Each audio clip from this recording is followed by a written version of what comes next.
Welcome back, everybody, to the David Pakman Show. My name is Luke Beasley. I'm going to be filling in for David today while he is away on paternity leave. Obviously, exciting stuff going on. Huge congratulations to David and his family. We have a massive show to get into, so let's dive right in. Last night, the January 6th committee held their first big public hearing where they started the process of going through all of the information they have gathered over the last number of months.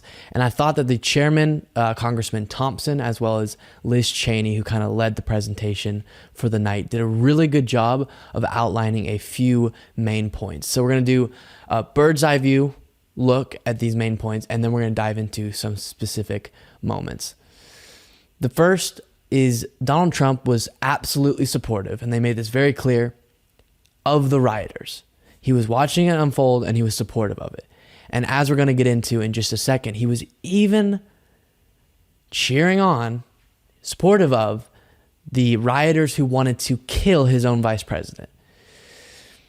The second big thing was he absolutely was told by people close to him repeatedly that the claims he was making were false.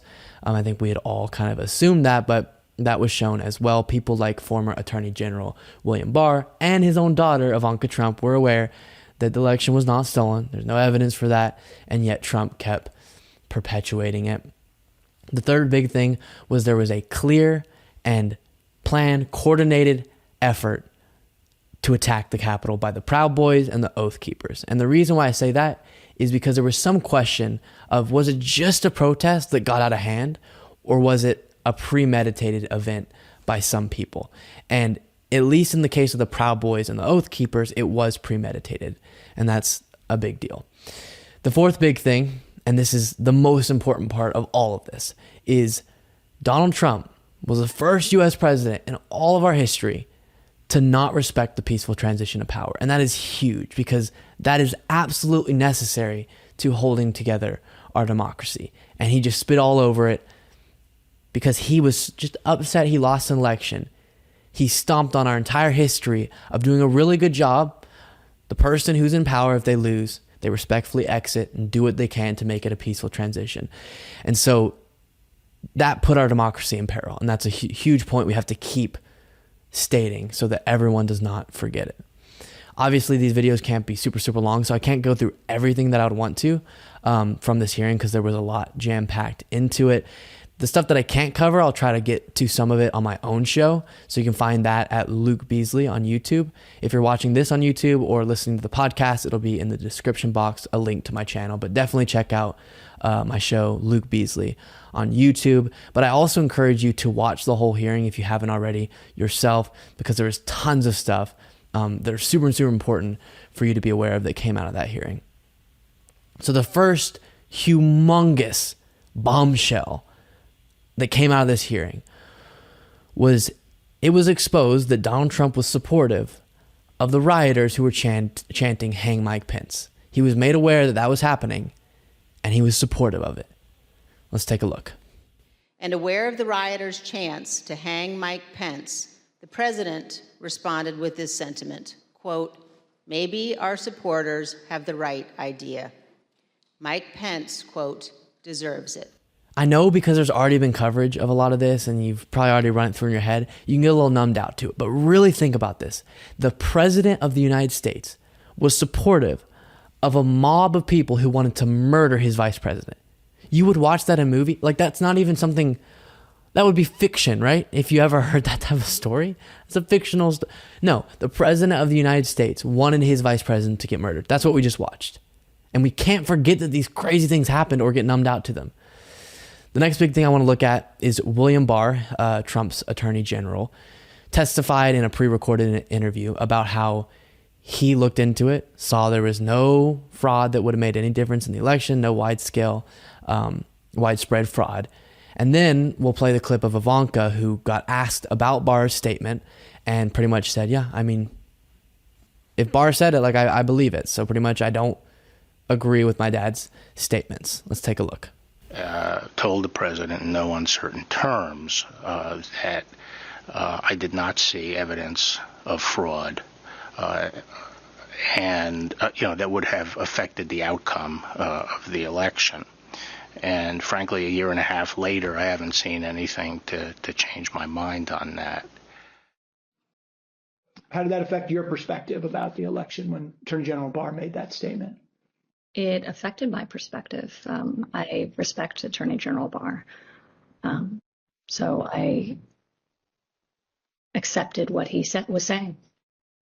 So Donald Trump's attorney general and his daughter are both well aware, and William Barr told Trump that Trump's claims were false, and yet he kept on going with them. And the amount of damage that did, if he had stopped at some point before January 6th and realized, you know what, I thought it was stolen, but looks like all the evidence has come out, it wasn't actually stolen, we would have saved so much damage from being done to our democracy. The next big thing that happened in the hearing was a documentarian testified under oath.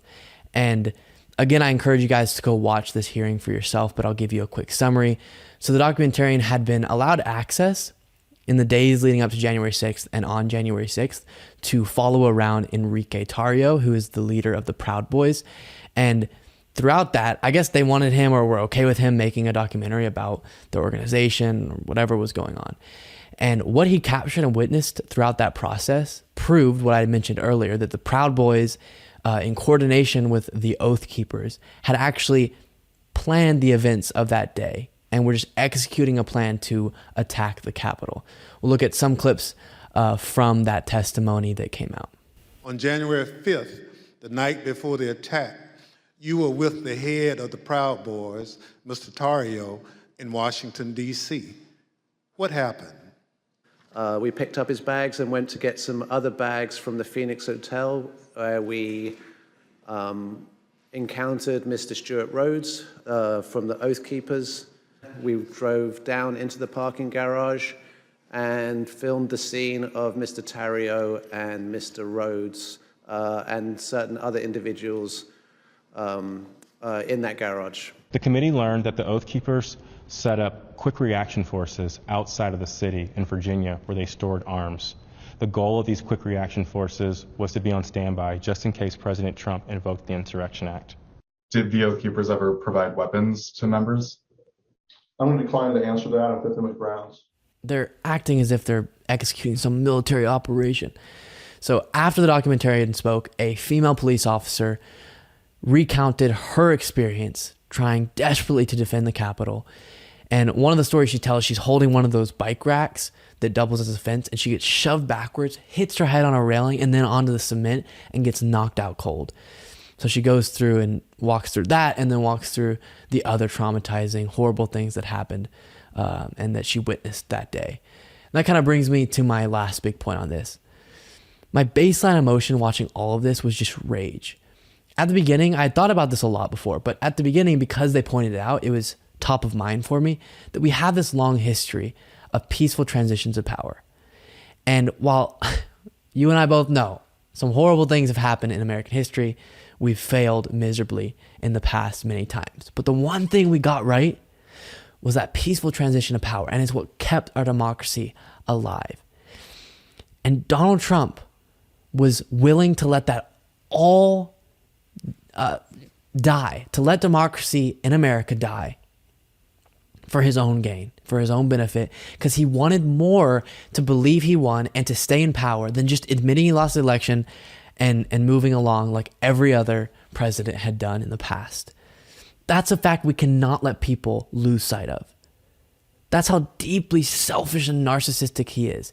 He doesn't care about the greater good of the country, because if he did, he would have realized the claims he was making were false and then conceded and helped to make a peaceful transition of power. But that's not what he did. I'll be giving more of my thoughts on this on my show. Again, you can find that at Luke Beasley on YouTube. Beasley is how you spell my last name. Or if you're watching this on YouTube or listening to the podcast, it will be in the description box, a little link you can click to check me out.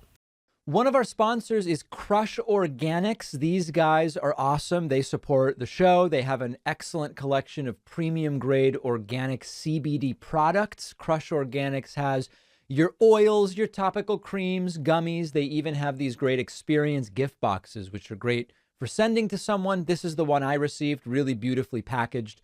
Crush has a daytime CBD blend in peppermint, as well as a nighttime blend. Lots of people report CBD being helpful for sleep. Crush's CBD topical cream can be used on joints and muscles. Definitely try the gummies too. Those are great. Some people prefer the gummies over the oils.